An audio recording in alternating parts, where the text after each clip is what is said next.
There are places in the Appalachian Mountains where the woods don't behave the way they should. Sound carries wrong, distances shift, and sometimes something answers when no one should be there. The following stories come from people who grew up in these hills, people who knew the land well enough to recognize when it changed. They didn't go looking for anything. Whatever they encountered found them first. When I was 14, my stepdad worked pipeline jobs that came and went like weather. That fall, he got a contract up in the Appalachians, west side of the Blue Ridge, where the roads narrow into gravel and the trees lean over you like they're listening. He brought me along on weekends because my mum was working doubles and he didn't like leaving me alone. I hated it at first. The camp was a scatter of trailers and equipment, and every man there looked like he'd been carved out of the same tired piece of wood. Behind the job site was a stretch of forest that dropped into a hollow. They told me not to go down there, not because of bears, not because of cliffs. They just said, don't. On the first Saturday, I wandered anyway, only a little, just far enough to see the creek. It ran cold and clear, cutting through mossy stones. And there was this odd thing, pieces of orange survey ribbon tied to branches, but not in a line like normal marking tape. They were spaced out like warning flags. I was standing there looking at them when I heard a whistle. One sharp note, then a pause, then two shorter notes. It sounded close, like someone right behind me.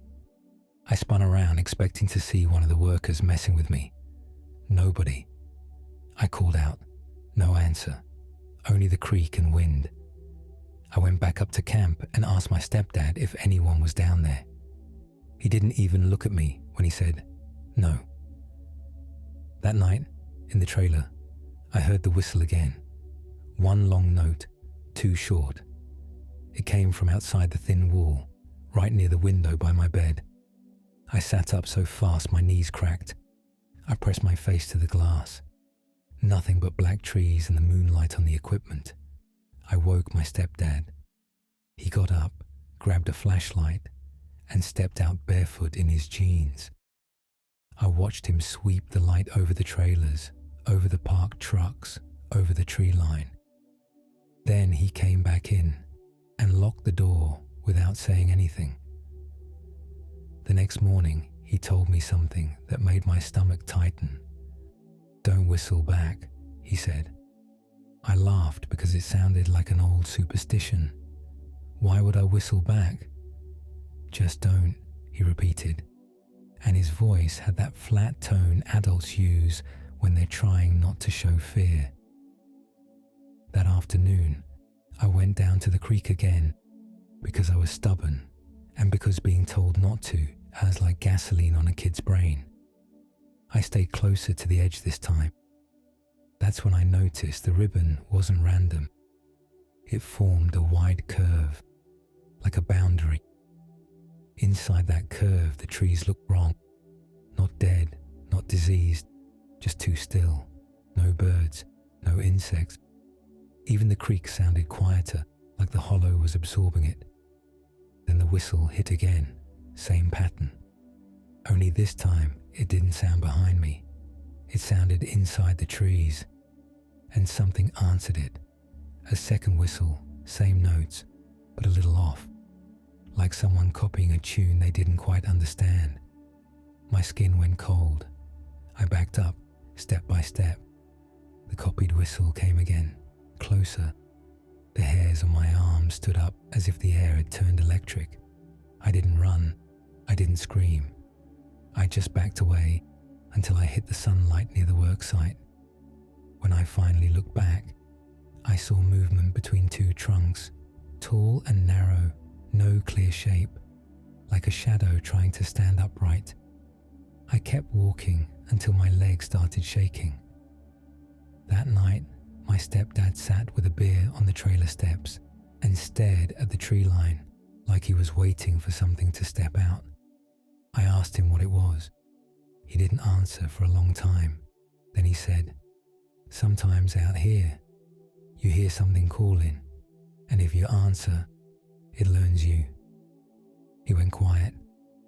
Then, from somewhere down in the hollow, I heard it again. One long, two short, and right outside the trailer, close enough to touch the glass, the copied whistle answered. My stepdad didn't move. He didn't flinch. He just set his beer down like his hand had suddenly forgotten how to hold it. The copied whistle came again, right at the window by my bed. Then came something worse. A soft knock. 3 taps. Not on the door, on the glass. I stepped back so hard I bumped the little kitchen table. My stepdad raised a finger to his lips. He grabbed the flashlight, but he didn't turn it on. He grabbed his keys too, like he was already thinking of leaving. Another knock. Slow, patient. Then a sound like someone breathing through their nose right against the window. My stepdad whispered, "Don't make a sound." The copied whistle stopped. For a few seconds, there was only my pulse and the hum of the trailer's old heater. Then I heard my name, not shouted, not spoken, whistled. Same 3-note pattern, but the rhythm carried my name like it was being threaded through the notes, like a bird that had learned one word. My stepdad's eyes flicked to me. In that look was a warning and an apology at the same time. Outside, the voice tried again. The whistle was closer now, and the name in it was clearer. I wanted to throw up. My stepdad suddenly snapped the flashlight on and blasted it at the window. The beam hit the glass and washed the world white for a second. I saw a face. Not a full face, just enough to ruin me. Something pale and flat was pressed against the window like a person trying to see in. No expression, no eyebrows, no warmth. The eyes were open too wide, reflecting the light like an animal's. Then it moved, not stepping away, sliding sideways, staying pressed to the glass like it didn't have bones the way we do. My stepdad yanked me toward the door. We didn't even put shoes on. We ran to his truck, slammed in, and he turned the key. It didn't start. The engine clicked like a dead heart. Outside the truck, the copied whistle sounded again, right near the passenger side. My stepdad tried the ignition again and again, until the starter finally caught. The engine roared alive. He threw it in reverse so hard the tires sprayed gravel. As we backed out, the headlights swept the tree line. There were 2 shapes standing at the edge of the clearing. One was tall and narrow like the shadow I'd seen before. The other looked like a person. Same height as me, same stance, same hoodie. For 1 second I thought it was a worker's kid. Then it turned its head, and I realized it was wearing the shape of me, the way a man wears a coat. We hit the main road and didn't stop until we reached a lit gas station 20 minutes away. My stepdad's hands were shaking so bad he couldn't hold his phone. He called the foreman and said we were leaving. Not going home. Leaving. The next morning, he drove me all the way back to my mum's and told her something I never expected to hear from him. "We're done with that job," he said. "No money's worth it." A week later, he got a call. 2 men from the night shift had gone down into the hollow after hearing whistling. They were laughing about it, like it was a prank. Only one came back. The other one, they said, had walked into the trees like he'd been invited. Search and rescue found his boot by the creek. Nothing else. Months later, I was in my room at home, safe, warm, miles from those mountains, when I heard a sound from outside my window. One long whistle, two short, then very softly, a knock, 3 taps, and in the rhythm of it, like someone practicing a new language, I heard my name. I used to deliver medical oxygen in the mountains, little towns that only exist because somebody's granddad refused to move. The route I hated most was a long loop through Appalachian backroads where your GPS gives up and starts guessing. One winter evening, I was running late. It had been raining all day, and the fog sat low on the ridges like smoke. My last stop was a trailer up a dead-end road marked by one crooked mailbox with no numbers. I found the trailer easy enough. Old couple. Quiet. They thanked me like I was doing them a favor instead of my job. As I loaded the empties back into the van, the husband asked me, "You headed back down by Miller's Gap?" "Yeah," I said. He shook his head once. "Don't take the cut-through." I didn't even know there was a cut-through. He pointed with his chin toward the trees. "Old service road. Folks use it when they're in a hurry." "I'm in a hurry," I said, half joking. His eyes didn't move. "Then be late." I smiled like he was being dramatic and shut the van doors. I drove off, and sure enough, 10 minutes later I saw it. A narrow dirt road branching off, half hidden by brush. No sign, no gate, just tire tracks sunk into mud like someone had been using it recently. I hesitated. The main road would take me an extra 40 minutes. I turned onto the dirt road. At first it was fine, slow but passable. Pines pressing in, fog thick enough to dull the headlights. Then I rounded a bend and saw something that made me brake. Orange survey ribbon, tied to branches. Not just a few pieces, dozens. Hanging at eye level like the woods were decorated for some grim holiday. Past the ribbons, the road dropped into a hollow. My headlights touched the bottom and didn't bounce back the way they should. It looked deeper than it made sense. Like the darkness down there wasn't just absence of light, but something heavy. I should have turned around. I didn't. I crept forward, and the van's tires slid in the mud, dragging me downhill whether I wanted it or not. At the bottom, the fog got thicker. The world turned into a tunnel of light from my headlights. No wind, no animal sound. Even the engine sounded muted. Then I saw a sign nailed to a tree. Not a road sign. A hand-painted board. It read, "Keep moving." The letters were smeared like the paint had been applied with a dirty glove. I laughed once, just to break the tension, and the sound died immediately like it had been swallowed. Far ahead, the road split around a cluster of boulders, and standing between those boulders was a man. He was facing away from me, still as a post. I flashed my lights, expecting him to turn. He didn't. I rolled down the window and called out, "You all right?" My voice came back wrong, not echoed, returned, like the hollow repeated it in a flatter tone. "You all right?" it said back to me. My stomach went cold. I rolled the window up and locked the doors, even though it was stupid. The man finally moved. He didn't turn around. He stepped off the road and into the trees, like he was making room for me to pass.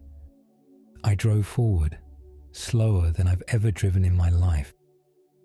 As I approached the spot where he'd been standing, my headlight swung to the side, and I caught a glimpse of him between trunks. Only, it wasn't a man. It was tall, too tall, and the limbs were placed wrong, like it had guessed where knees and elbows should go. And it was smiling, not with a mouth, with the shape of one. I didn't look again. I stared forward and kept driving like my eyes could hold the road together. The van crawled up the other side of the hollow, tires fighting the mud. The fog thickened until my headlights were just glowing white. And then the road did something it shouldn't have done. It looped. I know how that sounds. I know what a loop looks like. But I watched the same fallen tree appear again on my right. Same twist of branches. Same strip of survey ribbon fluttering from it like a tag. I told myself I'd made a wrong turn at the split. Then I saw the hand-painted sign again. Keep moving. Same smeared letters. Same nail pattern. My throat tightened. I checked the dashboard clock. It said 7:18. I'd been on that dirt road 20 minutes. I drove again. Another bend. Another stretch of trees. And the clock still said 7:18. The radio started hissing. I hadn't turned it on. It was just static at first, then a faint voice riding under it like someone speaking from another room. I turned the radio knob hard. Nothing changed. The voice got clearer. It wasn't words. It was my own voice. "I'm in a hurry," it said. The exact thing I told the old man. I slammed the radio off. The voice didn't stop. It came through the speakers anyway, quieter now, like it was inside the van. Then I saw headlights behind me. Relief hit so hard it almost made me cry.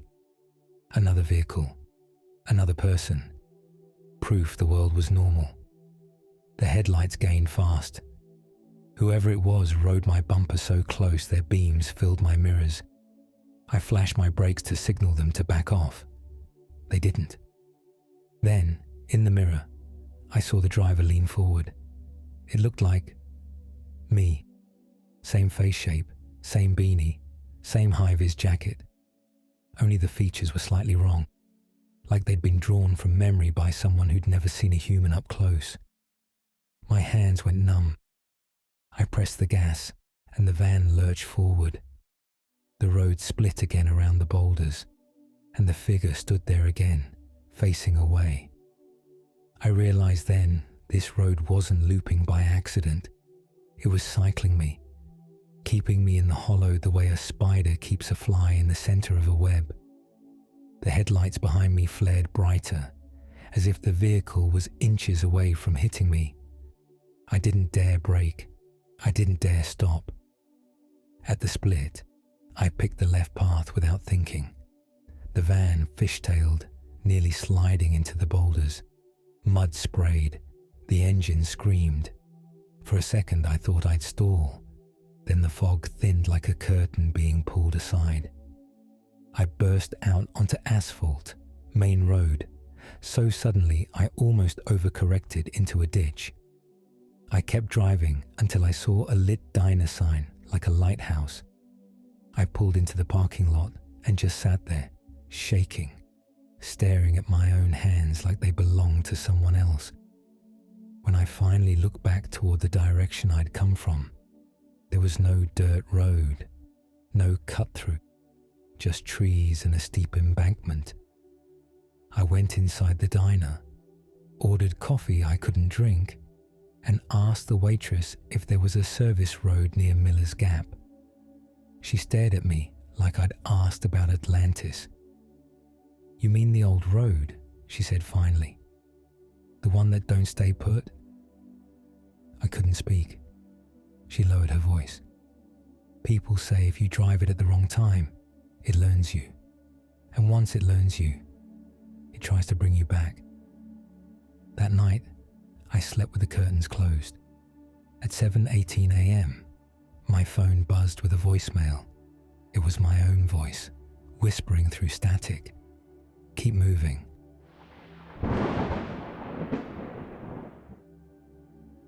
I'm not a miner. I'm not a ghost hunter. I'm just a guy who grew up in the Appalachians and learned early that some places have rules, even if nobody wrote them down. My cousin Derek didn't believe in any of that. He moved back from the city after his divorce, bought a cheap piece of land, and started flipping scrap metal like it was a gold rush. One Friday, he called me and said, "You want to see something stupid?" That was Derek's way of saying interesting. He picked me up in his beat-up truck and drove us into the mountains past the last house, past the last mailbox, until even the no trespassing signs ran out. We parked at a washed-out pull-off and hiked maybe half a mile through rhododendron, so thick you had to shoulder through it. Then we came to a cut in the hillside, a mine entrance, not one of the tourist ones, not a proper reinforced opening, just a jagged dark mouth in the rock, with old timbers splintered like broken ribs. Someone had tried to block it once. There were rusted metal bars bent outward like something had pushed through from the inside. I asked Derek how he found it. He grinned. "Old county survey records. It ain't on any modern map." That should have been my first clue to leave. We got closer, and I noticed markings on the stone around the entrance. Dark smears, like someone had dragged a hand dipped in soot along the rock. But the smears weren't random. They formed repeating symbols, not letters, not any language I knew. Derek laughed at my face. "Relax, it's just kids." Except the symbols were too high up for kids. Some were above my head. We stepped inside, and the temperature dropped immediately. The air tasted like pennies and wet wood. Derek had a big flashlight. I had a cheap one that made a thin beam like a needle. 20 feet in, the daylight behind us turned grey, then dim, then distant. Our footsteps sounded wrong, too loud, too sharp, as if the tunnel was amplifying them. We passed old equipment half buried in dirt. A cracked lantern, lengths of rope, a wheel with no cart attached. It looked less abandoned and more left, like people had dropped everything and walked away. Derek kept talking, but his voice started to flatten out, like he didn't want the sound to travel too far. We came to a wider chamber where the roof arched overhead. The walls were covered in those black symbols. I got close enough to see the marks weren't paint. They were rubbed into the stone, like charcoal and grease pushed deep into the grooves over time. Derek pointed his light at one section and said, "See, it's a pattern." And then his light flickered, once, twice. The third time it went out completely. He cursed and smacked it. It came back on, dim. That's when we heard the movement deeper in. Not footsteps. Rock shifting, slow and heavy, like something huge repositioning itself. Derek whispered, "Probably a deer fell in." "A deer doesn't go this deep," I whispered back, and I hated how calm my voice sounded, like my fear had numbed it. The movement stopped. Then a sound drifted toward us through the tunnel. A whistle. One long note. Too short. Derek looked at me like he'd just realized something he didn't want to know, because I hadn't told him about the whistle I heard as a kid. And yet, it was here, in a mine that wasn't on any modern map, calling like it knew us. Derek did what I told him not to do. He whistled back. Same 3 notes, long, then too short, like he was mocking it. The sound died in the tunnel, swallowed by damp rock. For a few seconds nothing happened. Derek smirked like he'd proved a point. Then, from deeper in the mine, something answered. Same 3 notes, only wrong. The pitch wobbled. The timing was off, like whatever was copying the whistle was still learning how mouths work. Derek's smirk faded. "Okay," he said softly. "That's somebody." I grabbed his sleeve. "We're leaving." He didn't argue. That scared me more than anything. Derek never backed down. We started back the way we came, but the tunnel didn't feel the same. The air seemed thicker, heavier. Our flashlight beams didn't reach as far as before, like the darkness had weight. Halfway back, Derek stopped and whispered, "Do you smell that?" I did. Warm air drifted past us from deeper in the mine, carrying a stench that didn't belong underground. Not rot, not mold. Something like burned meat and wet pennies and old smoke all blended into one. Derek gagged and pulled his shirt up over his nose. The whistle came again, closer now, and I realized it wasn't echoing the way it should. It sounded like it was being made just around the corner ahead of us, but the way out was that direction. We kept moving because what else could we do? Then Derek's flashlight went out.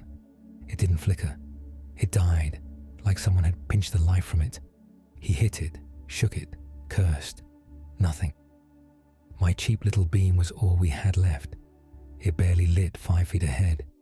We hurried, boots sliding on gravel, breath loud in the tunnel. Then we reached the chamber where the symbols were. And the symbols looked fresh. That's the only word that fits. They were darker, wetter, like they'd been rubbed into the rock seconds ago. And my light caught something in the grooves. Not charcoal, not paint. Something oily that reflected light like a thin sheen. Derek whispered, "No." The warm air surged again, and I heard a voice behind us. Not a real voice. A copy. It used Derek's tone. "Relax," it said. "It's just kids." My stomach dropped. Derek turned so fast he slipped. I didn't look. I couldn't. Every part of my body screamed that if I turned and let my eyes meet whatever was back there, I'd be giving it permission. Derek started to laugh, high, thin, broken. That's me. That's literally me," the copied voice repeated closer. "That's literally me." Then it whistled, one long, two short, right behind Derek. Derek bolted. He ran past me, shoulder-checking me into the wall, and sprinted toward the entrance as if he could outrun something in total darkness. I chased him, my flashlight bouncing, the beam darting like a panicked animal. The tunnel seemed longer, the air hotter, the stench stronger. And then, ahead, I saw the faint grey of daylight. We burst out of the mine like we'd been shot from it. We didn't stop until we hit the truck. Derek fumbled his keys twice before he got the engine to turn over. We peeled out, rocks popping under the tires, branches slapping the sides. Only when the mine was out of sight did Derek finally speak. He said, "It said my words." I nodded because I couldn't trust my voice. That night, Derek called me 3 times. He kept asking if I was sure we'd left the same way we came in. He kept saying the symbols looked different. On the 4th call, he whispered, "I keep hearing it." "What?" I asked. He didn't answer at first. Then very softly, he whistled into the phone. One long note, 2 short. And then, from somewhere in the background of his call, faint but unmistakable, another whistle answered. Same 3 notes, slightly wrong. Then Derek's line went dead. They found his truck the next morning on the side of the county road, door open, keys in the ignition, like he'd stepped out for 1 second and never came back. Search and rescue never found Derek. But a week later, the mine entrance was sealed with fresh concrete. No county logo, no contractor information, just a smooth grey wall, and on it, rubbed into the wet surface like a signature, were 3 marks, 1 long, 2 short.